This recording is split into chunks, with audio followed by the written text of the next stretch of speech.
Hello friends, welcome to Ingrolit. In this class, we are going to discuss the poem The Squirrel. ఈ క్లాస్లో మనం 7th class English new text book AP స్టేట్కి సంబంధించినటువంటి text బుక్లోంచి first poem అయినటువంటి the squirrel అనేటువంటి దాని గురించి discuss చేసుకుందాం. ఇది ఒక చిన్న పోయం, ఇది వెరీ వెరీ స్మాల్ పోయం. ఈ పోయంలో మీరు చూసినట్లయితే దెర్ ఆర్ ఓన్లీ 6 లైన్స్. ఒకే ఒక స్టాంజా ఉంది, అందులో 6 లైన్స్ మాత్రమే ఉన్నాయి. సో ఈ టైటిల్ మనం చూసాము అంటే ద స్క్విరిల్ అనేసి ఇవ్వడం జరిగింది. మనందరికీ కూడా తెలుసు స్క్విరిల్ అంటే ఏంటో. సో ఈ పిక్చర్లో చూస్తున్నాం కదా, దిస్ ఈజ్ ద స్క్విరిల్. దీన్ని మనం తెలుగులో ఉడుత అనేసి అంటాము. ఇది చాలా అందంగా, చిన్నగా, ఎప్పుడు హ్యాపీగా తిరుగుతూ ఉండేటువంటి ఒక చిన్న యానిమల్ ఇది కదా. సో ఎప్పుడు కూడా ఇది చాలా హ్యాపీగా అలా తిరుగుతూ ఉంటుంది, మనం చూస్తూ ఉంటాం చెట్ల పైన. సో దాని గురించి మన పోయిట్ అయినటువంటి మిల్డ్రెడ్ బోవర్స్ ఆర్మ్స్ట్రాంగ్ అనేటువంటి పోయిట్ ఒక చిన్న పోయం రాయడం జరిగింది. సో అది మనం ఇప్పుడు డిస్కస్ చేసుకుందాం. ఓకేనా? రైట్. సో ఈ పోయం అంతా కూడా దేని గురించి ఉంటుంది అంటే స్క్విరిల్ గురించే ఉంటుంది. So we have seen a squirrel. ఎక్కడ చూస్తాం జనరల్గా? అలా బ్రాంచెస్ పైన ఉన్నప్పుడు కానీ, లేదా గ్రౌండ్ పైన కానీ, లేదా వైల్ ఈటింగ్ ఏ నట్, అది ఏదైనా తింటూ ఉన్నప్పుడు కానీ, ఇలాంటి టైంలో జనరల్గా మనము ఆ ఉడతని చూస్తూ ఉంటాము. సో దాని గురించినటువంటి ఏ స్మాల్ పోయం ఇది. ముందుగా నేను ఈ పోయంను ఒకసారి చదివి then I will explain it. Okay na? Right. He wore a question mark for tail, an overcoat of grey. He sat up straight to eat a nut. He liked to tease and play. And if he ran around his tree, he went the other way. చాలా చిన్న poem కదా. Right. So ఇక్కడ ముందుగా he అంటే ఎవరు అనేది మనం చూస్తే ఈ ఫస్ట్ లైన్ని చూద్దాం ఇప్పుడు. He wore A question mark for tail. He అంటే ద స్క్విరిల్ అనమాట. స్క్విరిల్ని ఇక్కడ హీ అనేసి చెప్తున్నాము. ఓకేనా? He wore A question mark for tail. So మనం తన యొక్క టెయిల్ని చూసాము అంటే అది ఎలా ఉంటుంది అంటే ఒక క్వశ్చన్ మార్క్ లాగా ఉంటుంది కదా. ఎలా ఉంది అది చూడండి. టెయిల్ ఇలా వచ్చి ఇలా ఉంది, చూసారా?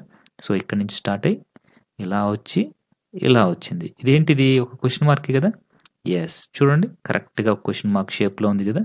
ఎస్, అంటే ఈ టెయిల్ అనేటువంటిది ఎలా ఉంటుంది అంటే స్క్విరిల్కి it has a long tail అనమాట కదా. And it is in the shape of a question mark. ఎలాంటి షేప్లో ఉంటుంది అది? ఒక క్వశ్చన్ మార్క్లో ఉంటుంది. సో ఎక్కడ ఇది కర్ల్ అయి ఉంటుంది అంటే అట్ ద ఎండింగ్లో ఇలా కర్ల్ అయి ఉంటుంది. కర్ల్ అంటే ఇలా రౌండ్ తిరిగి ఉంటుంది అనమాట. సో ఇలా ఎండింగ్లో రౌండ్ తిరిగి ఇలా స్ట్రైట్గా ఉండడం వల్ల ఇది మనకు చూసేదానికి it looks like A question mark. దాని హ్యూజ్గా పెద్దగా ఉండేటువంటి ఆ టెయిల్ మనకి ఆ ఎండింగ్లో ఇలా కర్వింగ్ షేప్లో ఉండడం వల్ల it looks like A question mark అనమాట.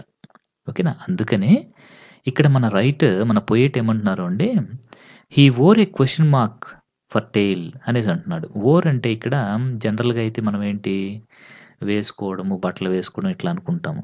కానీ ఇక్కడ వేర్ అంటే nothing but the shape it had given for it అనేసి మనం గుర్తుంచుకోవాలి. ఓకేనా? సో ఇది ఎప్పుడు కూడా తన తోక ఎలా ఉంటుంది అంటే ఒక క్వశ్చన్ మార్క్ షేప్లో ఉంటుందన్నమాట. అది మనం ఇక్కడ గమనించాలి. అంతేకాకుండా he wore an overcoat of grey. Overcoat అంటే మనము ఇలా పైన కోట్ లాగా వేసుకుంటాం కదా, దాన్ని ఓవర్ కోట్ అనేసి అంటాము. ఇక్కడ ఈ ఉడత నిజంగా కోట్ వేసుకొని ఉందా? లేదు. కాకపోతే దాని పైన ఉన్నటువంటి ఆ కలర్ ఏదైతే ఉందో అది ఒక కోట్ లాగా ఉంటుంది దానికి చూసేదానికి. ఓకేనా? గ్రే కలర్లో ఉన్నటువంటి ఒక ఓవర్ కోట్ వేసుకున్నట్లుగా అనిపిస్తూ ఉంటుంది అనమాట దాని కలర్ అనేటువంటిది. ఓకేనా? So by this we could understand. So దాని యొక్క స్క్విరిల్ యొక్క బాడీ అనేటువంటిది ఏ కలర్లో ఉంటుంది అంటే గ్రే ఇన్ కలర్ అనమాట. ఏ కలర్లో ఉంటుంది? గ్రే కలర్లో ఉంటుంది. సో దాన్నే ఇక్కడ పోయేట్ వచ్చేసి కొంచెం ఫన్నీగా he wore an overcoat అనేసి అని చెప్తున్నాడు. ఒక ఓవర్ కోట్ వేసుకొని ఉంటుంది ఇది స్క్విరిల్ అనేది అనేసి చెప్తున్నాడు. And he sat up straight eat to a nut. ఓకేనా. సో ఇది ఎలా కూర్చుంటుంది అంటే స్ట్రెయిట్‌గా కూర్చుంటుందనమాట. ఎప్పుడైనా సరే whenever it is eating a nut at that time it sits straight. ఎలా కూర్చుంటుంది? స్ట్రెయిట్‌గా కూర్చొని 2 చేతులతో ఆ నట్‌ని పట్టుకొని అలా తింటుందనమాట కదా! సో ఇక్కడ హీ అంటే none other than the squirrel. Then he like to tease and play. ఇక్కడ టీజ్ అండ్ ప్లే అంటే ఈ ఉడతకి ఎప్పుడు కూడా టీజ్ చేయడం అంటే ఇష్టమంట. ఇక్కడ టీజ్ చేయడం అంటే అదేదో మనల్ని కామెంట్ చేస్తుందనేసి కాదు. మనం దాన్ని గమనించామంటే అది ఒక మూవ్‌మెంట్‌లో ఉండదనమాట. అలా ఇలా మూవ్‌మెంట్ ఇస్తూనే ఉంటుంది. అదెలా ఉంటుంది అంటే it is looking like teasing us కదా! సో, అలా ఉంటుంది. And it is very jovial. ఎప్పుడు హ్యాపీగా ఉంటుంది. అటు ఇటు తిరుగుతూ ఉంటుంది. మనం చూసేదానికి ఏదో మిస్చీవియస్ పర్సనేమో అన్నట్లుగా ఉంటుందనమాట. మిస్చీవియస్ పర్సన్ అంటే ఇప్పుడు మనకు చిన్న పిల్లలు ఉంటారు కదా! వాళ్ళు ఒక చోట ఉండరనమాట. ఎప్పుడు అటు ఇటు తిరుగుతుంటారు. సో, ఇంకా గోల చేస్తుంటారు, అరుస్తుంటారు. ఇంకా ఏది పడితే అది పోయి లాగేస్తుంటారు. ఇట్లాగా డిఫరెంట్ పనులన్నీ చేస్తుంటారనమాట. అలాగే ఈ ఉడత కూడా he like to tease and play. తనకు గూడా ఎప్పుడు ఆడుకోవడం, చెట్ల కొమ్మ పైన ఎప్పుడు ఇటు, అటు తిరుగుతూ ఉంటుంది, జంప్ చేస్తూ ఉంటుంది. సో, ఇంకా వచ్చేసి అలాంటి ఒక పర్సనాలిటీ అనమాట. ఎవరిది? మన ఉడతది. ద స్క్విరిల్‌ది. అందుకనే ఇక్కడ పోయేట్టు he like to tease and play అనేసి ఇచ్చాడు. సో, ఉడత ఇక్కడ చాలా హ్యాపీగా అటు, ఇటు ఆడుకుంటూ, తిరుగుతూ ఏదో మనం చూసేదానికి ఒక మిస్చీవియస్ చైల్డ్ లాగా అనిపిస్తుంది. కానీ మిస్చీవియస్ కాదు. బట్ మనకలా అనిపిస్తుందంతే. అలా ఇలా తిరుగుతూనే ఉంటుందనమాట. అది మనం చూసినప్పుడు మనల్ని ఏమన్నా టీజ్ చేస్తుందేమో అన్నట్లుగా అనిపిస్తుంది. And if he ran around his tree. So, అంటే ఇదేం చేస్తుంది అంటే అలా మనల్ని టీజ్ చేసినట్లుగా మనల్ని తనని పట్టుకోమన్నట్లుగా ఎంకరేజ్ చేస్తుందనమాట. అప్పుడు మనం ఏం చేస్తాము? ఈ ఉడతను పట్టుకుందాం పదండి అని చెప్పేసి if he ran around his tree. ఒకవేళ మనం గనక ఈ ఉడతని పట్టుకుందాము, తనని పట్టుకుందాము అనేసి ఆ ట్రీ దగ్గరికి పోయామనుకోండి, ఏం చేస్తుందది? He went the other way. పారిపోతుంది. మనకు దొరుకుతుందా ఉడత? అస్సలు దొరకదు. Okay. So, that means here we could understand the squirrel. It is noun here like he. అదేం చేస్తుంది? ఆ ఉడత ఏం చేస్తుంది అంటే he motivates us to chase him. తన చేష్టలతోటే, తను ఇటు అటు తల ఊపడము ఇట్లాంటి వాటితోటే ఏం చేస్తుంది అంటే మనల్ని మోటివేట్ చేస్తుందనమాట. దేనికి మోటివేట్ చేస్తుంది? To chase him.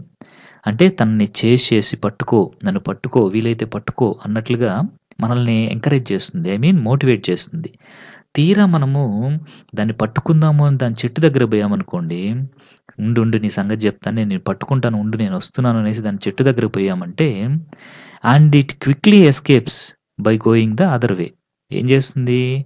వెంటనే మనుషులొస్తున్నారని చూసిందంటే చాలు, అక్కడి నుంచి పారిపోతుంది. మరొక దారిలో పారిపోతుందనమాట. ఓకే.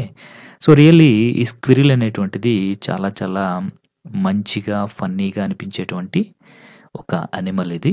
సో, దాని గురించి ఇక్కడ చిన్న పోయెమ్ రాయడం జరిగింది. స్క్విరిల్ కూడా చిన్నగా ఉంటుంది. అలాగే మన పోయెమ్ కూడా చిన్నగానే ఉంది. Maybe the writer took the similarity from the squirrel అన్నమాట. స్క్విరిల్ కూడా చిన్నగా ఉంటుంది కాబట్టి దాని గురించి మాత్రం పోయెమ్ పెద్దగా ఎందుకు రాయాలనుకున్నాడో ఏమో. సో, పోయెమ్ కూడా చిన్నగానే ఉంది. And it is just 6 line poem అనమాట మనకి. రైట్. సో, మీకైతే క్లియర్‌గా ఈ పోయెమ్ అర్థమైంది అనుకుంటున్నాను. Thank you very much.